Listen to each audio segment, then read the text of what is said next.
Assalamualaikum warahmatullahi wabarakatuh. Halo semuanya, saya Desti Ermasari dengan NPM C1C020061. Nah, pada kesempatan kali ini saya akan membahas mengenai kontingen, liabilitas, dan provision. Nah, langsung saja kita masuk ke materinya. Sebelumnya, kalau kewajiban atau kewajiban pasti itu kita sudah bisa ditentukan kapan dan berapa jumlah yang akan dibayar di masa yang akan datang. Nah, sedangkan kalau kewajiban bersyarat atau contingent liabilities, jumlah dan kapan terjadinya kewajiban tersebut belum bisa dipastikan karena tergantung pada peristiwa di kemudian harinya. Maka itulah yang dikatakan kewajiban bersyarat. Akuntansi untuk kewajiban bersyarat ini tergantung pada tingkat keterjadiannya. Yang pertama itu remote. Jika remote ini tingkat keterjadiannya sangat rendah. Beberapa buku menyebutkan kurang dari 5% dan itu akan menimbulkan kewajiban bagi perusahaan. Jadi, jika tingkat keterjadiannya kurang dari 5%, maka tidak perlu adanya perlakuan akuntansi. Yang kedua itu ada possible. Nah, mungkin terjadi dengan tingkat keterjadian lebih dari 5% atau sampai dengan 50%. Maka perlakuan akuntansinya berhadapan pada kasus di mana kemungkinan keterjadian itu adalah lebih dari 5% atau sampai dengan 50%. Maka secara akuntansi, perlakuannya adalah dia akan diungkapkan dalam catatan atas laporan keuangan. Yang ketiga itu probable. Nah, probable itu lebih dari 50% dan kurang dari 90%. Jika sudah kategori probable dengan tingkat keterjadian lebih dari 50%, sering juga disebut provision. Jadi, yang dikatakan provision adalah kewajiban bersyarat di mana tingkat keterjadiannya itu lebih dari 50%. Dan untuk perlakuan akuntansinya, maka harus diakui dan harus ada pengakuan. Kalau ada pengakuan, pasti ada pengukuran. Dan jika ada pengukuran, pasti ada pencatatan. Sedangkan jika dicatat, pasti akan diungkapkan dalam laporan keuangan. Dan yang terakhir, itu hampir pasti. Nah, yang lebih tinggi dari 90%, tapi tidak sampai dengan 100%. Karena jika sampai 100%, maka dia tidak lagi kontingen liabilitas, maka dia akan menjadi kewajiban pasti. Kemudian yang menjadi penyebab munculnya kewajiban bersyarat ada dua kelompok. Yang pertama itu, kewajiban bersyarat muncul karena memang secara legal, secara litigasi, dan secara hukum. Dan yang kedua, kewajiban bersyarat muncul karena konstruktif, yaitu terkait kebijakan perusahaan dan perusahaan sudah menetapkan suatu kebijakan. Kemudian terdapat macam-macam dari provision ini. Yang pertama itu ada litigasi lawsuit, yang kedua itu ada garansi, dan yang ketiga itu ada premium atau hadiah. Untuk kontingen liabilitas, perlakuan akuntansinya tergantung pada tingkat keterjadiannya. Jadi untuk menentukan tingkat keterjadiannya itu kita tidak boleh asal-asalan. Nah, jadi harus berdasarkan beberapa hal. Yang pertama harus berdasarkan ahlinya yang memahami tingkat keterjadian provision. Dan yang kedua berdasarkan pengalaman-pengalaman tahun sebelumnya. Dan yang ketiga, pengukurannya harus diestimasi melalui suatu pengukuran yang andal. Kemudian jenis provision ini sendiri ada 6. Yang pertama itu ada lawsuit atau gugatan hukum, yang kedua ada garansi atau waran, yang ketiga ada consideration payable, dan yang keempat ada kewajiban bersyarat atau provision yang muncul karena terkait dengan lingkungan, dan yang kelima ada onerous contract atau kontrak yang memberatkan, dan yang keenam ada restructuring. Kemudian provision itu bisa timbul karena litigasi dan satu lagi provision akan timbul karena consideration. Nah, Jadi, kalau yang timbul karena litigasi, maka harus mempertimbangkan apakah kita tahun ini akan mengakuinya sebagai provision.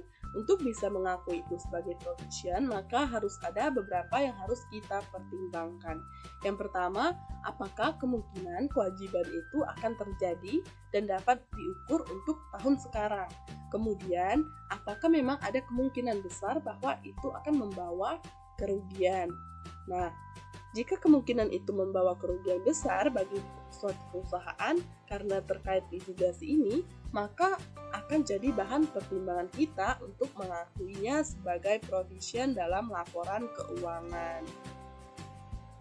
Yang kedua itu atau yang berikutnya yaitu kemampuan untuk melakukan estimasi yang rasional untuk menentukan jumlah kos atau kerugian.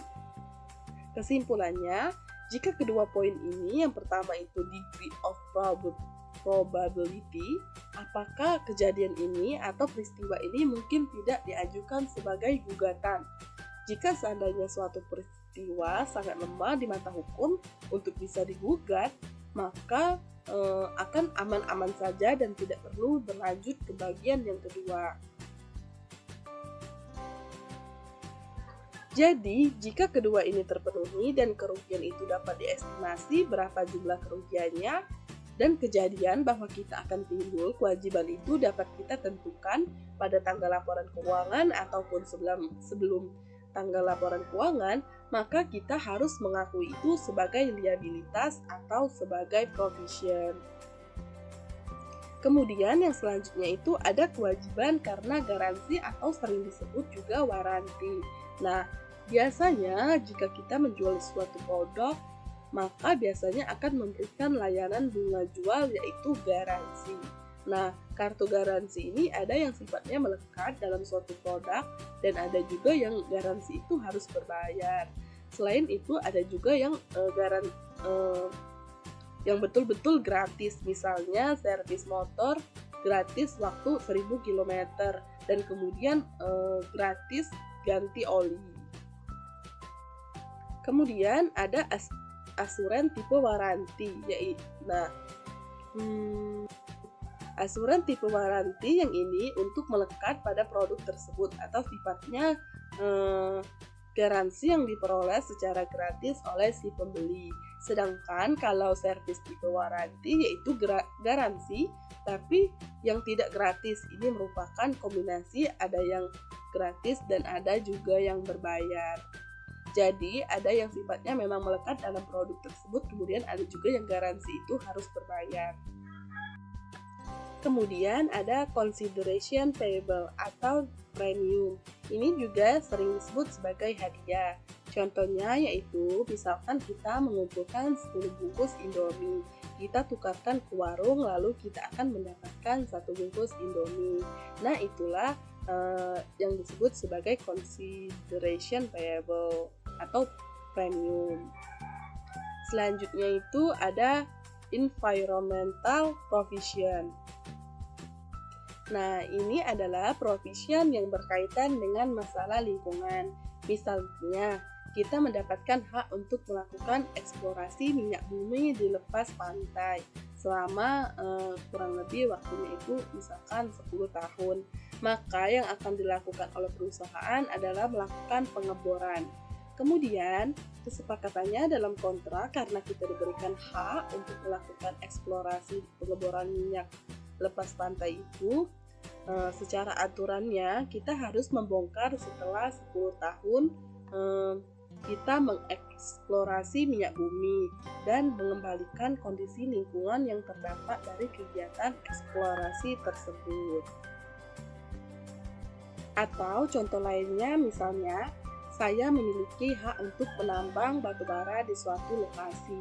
Maka, pada saat selesai melakukan penambangan di tempat tersebut, harus direklamasi lingkungan tersebut sebelum rusak. Nah, bisa dengan ditanami pohon-pohon, bahkan kalau perlu ditimbun lagi agar tempat penambangan tersebut kembali normal lagi. Itulah contoh dari environmental provision tadi. Maka timbul persoalan pengakuan atas kewajiban provisionnya. di saat sekarang atau pada tanggal sekarang. Padahal dikeluarkannya kewajiban untuk melakukan pembongkaran itu misalnya 10 tahun yang akan datang. Maka secara akuntansi itu dipengaruhi oleh time value of money. Nah, itulah pembahasan dari saya mengenai kontingent liabilitas dan provision. Terima kasih sudah menyaksikan. Wassalamualaikum warahmatullahi wabarakatuh.